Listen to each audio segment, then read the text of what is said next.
नमस्कार, मैं उमेश व्योम टीवी के लाइव और नॉन लाइव सेगमेंट पेज में आज आपका स्वागत करता हूं। बात करेंगे 2022 चुनावी दंगल की। आज हम लोग हैं बोकारो जिले के अंतर्गत चंद्रपुरा प्रखंड में और अनेक लोग अपनी दावेदारी प्रस्तुत करने को तैयार हैं। कुछ युवा हैं, कुछ बुजुर्ग हैं। बस बात वहीं आकर टिकती है, जनता के दिल में कौन अपनी जगह बना पाएगा। इसी कड़ी के दौर पर हाँ, मेरा एक ही मुद्दा रहा है।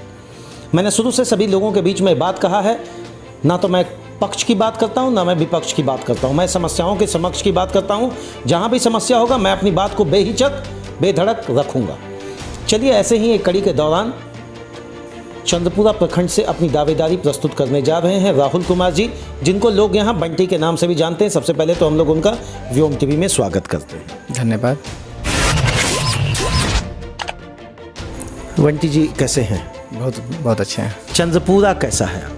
चंद्रपुरा बहुत अच्छा है और लोग भी यहाँ पे अच्छे हैं और सभी लोग मतलब मिल के भी रहते हैं। और लोगों का एक ये भी है कि लोग यहाँ पे इस बार चुनावी दौर में लोग बदलाव भी चाहते हैं, एक अच्छा बदलाव। क्यों, इससे पहले काम नहीं हुआ क्या? काम प्रेजेंट जो मुखिया हैं वो काम किए हैं, बट जितना लोगों का उम्मीद है जितने उसमें वो पूरी तरह से। भाई, मुखिया कितना काम करेगा ये बताइए तो। एक तो उनके पास अपना जितना फंड होगा उसी के बीच में काम करेंगे वो। बिल्कुल आप सही हैं, लेकिन फंड के हिसाब से भी वो प्रॉपर काम नहीं कर रहे हैं। ये आरोप है क्या? नहीं, मेरा आरोप नहीं, जनता का कहना। इसलिए जनता चाहती है इस बार बदलाव। भाई, आप शिक्षित व्यक्ति थे, पढ़े लिखे, कहीं जाकर नौकरी करना चाहिए था। ये आम राजनीति में कहाँ फंस गए राहुल जी आप? देखिए, हमारा राजनीतिक में आने का कोई व्यू नहीं था। हम शुरू से समाज सेवी हैं। आज करीब 10 साल से यहाँ पे एक मंदिर है बगल में तालाब के पास, तो उसी में लगे हुए थे और वो सेवा हमारा जारी था। और दूसरी बात कि जब भी समाज में किस तरह का कोई काम पड़ा है, हम निस्वार्थ भाव से अपना फंड से जैसे। कोरोना काल में तो आप बड़ा एक्टिव दिखे यहाँ, लोगों ने मुझे जो बताया जानकारी कि आप काफ़ी एक्टिव दिखे। तो मेरा ये जानना है, क्या उसके पीछे उद्देश्य यही मुखिया का चुनाव था क्या? जी नहीं, उसके पीछे कोई मुखिया का उद्देश्य नहीं था, क्योंकि हम कोरोना काल में सिर्फ अपने क्षेत्र में नहीं, हम दूर दराज में भी गए हुए हैं। अगर हमारा ये मकसद होता तो हम दूर दराज में अपना नहीं करते, सिर्फ अपने क्षेत्र में भी काम। आसान रहेगा सफ़र? युवा ठहरे हैं, मानते हैं, बट हमें लगता है कि और के मुकाबले अगर लोग जाने तो हम एनर्जी लेवल पे ज़्यादा काम करेंगे और उनके लिए प्रेजेंट हमेशा रहेंगे। किन समस्याओं को आप करने जा रहे हैं यहाँ पर निदान? क्या समस्या आपको लग रहा है चंद्रपुरा पंचायत? हमको तो लगता है चहु और विकास थोड़ा बहुत दिखता ही है।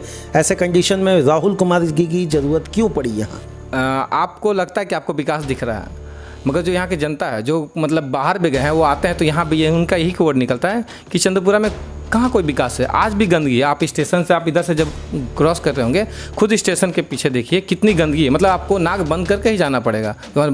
उसके बाद आप यहाँ से मेन रोड जो कि स्टेशन, आप साफ़ करवा देते? बिल्कुल, हम कई बार साफ़ करवाए हैं। आपको छठ के समय में आप यहाँ से जब स्टेशन जाते हैं तो एक पुल पड़ता है जगन्नाथ मंदिर के पास। मेरा कहना है कि आप आरोप लगा रहे हैं क्या निर्वर्तमान मुखिया पर? उन्होंने काम नहीं किया? बिल्कुल, उनका आरोप नहीं लगा रहे। हो सकता है कि उनके पास समय नहीं या फिर ध्यान नहीं गया हो, लेकिन हमारा ध्यान किया बनेंगे तो समय वाली बात तो पब्लिक के साथ हमेशा उनको लेकर चलना पड़ेगा ना। बिल्कुल, आपके साथ भी तो फिर कल दिन यही बात हो सकती है कि नहीं समय नहीं है। हमारे साथ एक चीज़ है कि हम ना बिजनेस में है ना जॉब में, और हम शुरू से सेवा कर रहे हैं, तो हमारे साथ वैसे प्रॉब्लम नहीं आएगी, क्योंकि हम जनता के बीच में हैं। उनका सेवा सुनने के लिए हमेशा से हैं कि उनका क्या दिक्कत है, और हो सके जितना पॉसिबल होता है हम उनका बिना किसी लोभ का, बिना किसी स्वार्थ का हम उनका सेवा करते हैं। एक आम आदमी, आम नागरिक आपके लिए क्या है? महज एक वोटर है कि कुछ वाकई सेवा वाली बात होगी? नहीं, वो मेरे लिए सिर्फ वोटर ही नहीं है, वो हमारे एक फैमिली मेम्बर है की तरह। ये पूरी पंचायत हमारा एक घर है मान के चलिए, और मेरा वो फैमिली मेम्बर। तो किसी भी फैमिली मेम्बर को कोई तकलीफ हो तो हमें अच्छा नहीं लगता है। इस भागदौड़ के समय में आपने हमें समय दिया, एक बहुत बड़ी बात है। मुझे लगता है कंपेनिंग बहुत पीक लेवल पर है आपका। मेरा एक बात जानना है, किन मुद्दों को लेकर आप पब्लिक के बीच में जा रहे हैं और कौन सी घोषणाएं आपके द्वारा आने वाले समय में की जाने वाली है? मुझे लगता है नॉमिनेशन के बाद हर अपने ढंग से कैंडिडेट अपने प्रचार में है। राहुल जी क्या करने जा रहे हैं? देखिए, हमारा तो सबसे पहला मकसद है यहाँ पे जो चंद्रपुरा में गंदगी है उसको सफाई करना, और एक सिस्टम बनाना जो कि गंदगी फेंकने का। जो लोग जहाँ तहाँ फेंक के चले जाते हैं, आपस में लड़ाई होता है। आप गए यहाँ से, कोई भी गया, कोई जगह नहीं मिला, किसी ने फेंक दिया। तो ये सबसे बड़ा मेरा मुद्दा है कि गंदगी को सफाई रखना। और एक और मुद्दा है, यहाँ पे एक पानी टंकी है जो बन रही है, काफ़ी दिन से प्रॉब्लम अटका हुआ है। स्टेशन के पास जो है, हाँ, जो झिंझुर बुट्टू के पास बना हुआ है टंकी, काफ़ी दिन से अभी तक स्टार्ट नहीं हुआ है। कुछ समस्या लगा है क्या उसमें? हाँ, समस्या कुछ लगा, मगर हम आम जनता हैं तो हम वहाँ तक पहुँच नहीं पा रहे हैं। अगर हम प्रत्याशी के रूप में आते हैं तो हो सकता है कि मैं वहाँ तक पहुँचूँ और उसका निदान करके लोगों तक इसका मतलब उस पानी को पहुँचा सकूँ। मतलब ये पानी की समस्या, पेयजल समस्या चंद्रपुरा में है। हाँ, बहुत बड़ी समस्या है। चंद्रपुरा में पानी की समस्या बहुत बड़ी है। सबसे बड़ी समस्या यहाँ पानी बिजली की है। तो बिजली तो ऑलमोस्ट अभी ठीक है, बट पानी की समस्या सबसे बड़ी है यहाँ पे। एक सवाल करे, घुसाई का नहीं ना? बिल्कुल नहीं घुसाएंगे। नॉमिनेशन में तो पूरा खर्चा किए। बिल्कुल नहीं, आप कह सकते हैं हम खर्च के मामले में वैसा नहीं है कि लोग को खर्च करके या वोट को खरीद लें। कौन नेता है जो आज ईमानदारी की बात करता है? आप बात रख रहे गोलमटोल उसी तरीके से। ये हम किसी नेता के ये बात नहीं करेंगे, हम हर किसी का ये नहीं तुलना करेंगे। हम अपनी सिर्फ बात रखेंगे कि हम खर्च करके वोट खरीदने पे बिलीव नहीं रखते हैं। लोग ये मोटिव बल्कि बना लिए होंगे कि नहीं हम वोट खरीद लेंगे, लेकिन जनता भी जागरूक है। ऐसा नहीं है कि आप चाहेंगे उनको खरीद लेंगे, कि उन्हें भी पता है कि आज हम अगर कोई हमें खरीद रहा है तो कल के डेट में हमें बेचेगा भी, ये भी ध्यान रखें। अच्छा, ये स्टेटमेंट चलेगा? बिल्कुल। वोटर क्या चाहता है एक नेता से? वोटर बस यही चाहता है कि हमारे क्षेत्र का जो भी कार्य हो उसे जनप्रतिनिधि के रूप में जो भी आ रहे वो सुने। हमारे किसी भी तरह का कोई दिक्कत हो, चाहे वो पेपर वर्क हो, चाहे किसी तरह का किसी का राशन कार्ड हो, अगर जो भी हो उनमें उनका सोल्यूशन तुरंत हो। एक बात तो तय है कि हम ग्राम पंचायत की जब बात करते हैं तो भारत का कोई भी ऐसा पंचायत नहीं है जहां विकास की कड़ी 100% और पूरे मार्क्स के साथ रखी जा सकती है। परंतु चूंकि एक चुनावी प्रक्रिया है, वैसे में प्रतिनिधि चुनकर आते हैं, जनता के दुख दर्द को समझते हैं। लेकिन मेरे अंदर भी एक दर्द है, जिस दर्द को आज हम इनके साथ पूछने जा रहे हैं।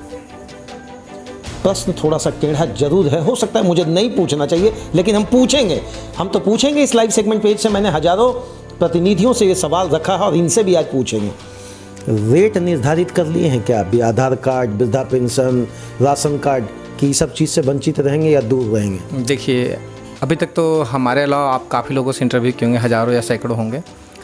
तो ये हिसाब मेरे हिसाब से गलत है, ठीक ना? अरे गलत क्या है, सब जगह तो रेट है महाराज। तो आपसे हम पूछ कर कौन सा गुनाह कर दिया? आप हमसे पूछ के गुनाह किए, क्योंकि हमारे ये में ये सब नहीं चलता है। ये सब है भी नहीं दिमाग में कि किसी का रेट हो।